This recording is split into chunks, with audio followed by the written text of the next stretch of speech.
பொதுவாக கோடை காலம் வந்தவுடன் உடல் சூடு அதிகமாக இருக்கும். அப்போது என்ன உணவு எடுத்துக்கொள்ளலாம் என சந்தேகங்களும் இருக்கும். அந்த வகையில் உடல் எடையை கட்டுக்குள் வைப்பதற்கும் உடல் சூட்டை தணிப்பதற்கும் ஏற்ற பழமாக கிர்னி பழம் பார்க்கப்படுகிறது. மேலும் கிர்னி பழத்தின் vitamin A, vitamin E, vitamin C, beta கார்டோனின், பொட்டாசியம், மேக்னீஸ் ஆகிய ஊட்டச்சத்துக்கள் நிறைந்து காணப்படுகிறது. இது உடலில் ஏற்படும் அனைத்து பிரச்சனைகளுக்கும் மருந்தாக பயன்படுகிறது.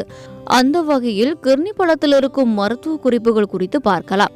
சரும பிரச்சனை இருப்பவர்கள் இந்த கிர்னி பழத்தை அடிக்கடி சாப்பிட்டு வந்தால் இதில் இருக்கும் ஊட்டச்சத்துக்கள் சரும பிரச்சனையை சரியாக்கும். மேலும் பார்வை குறைபாடு பிரச்சனை இருப்பவர்கள் அடிக்கடி கிர்னி பழத்தை எடுத்துக்கொள்வது சிறந்தது. சிகரெட் பிடிப்பவர்களுக்கு ஏற்படும் நுரையீரல் பிரச்சனை ஓரளவு இந்த பழம் சரி செய்கிறது.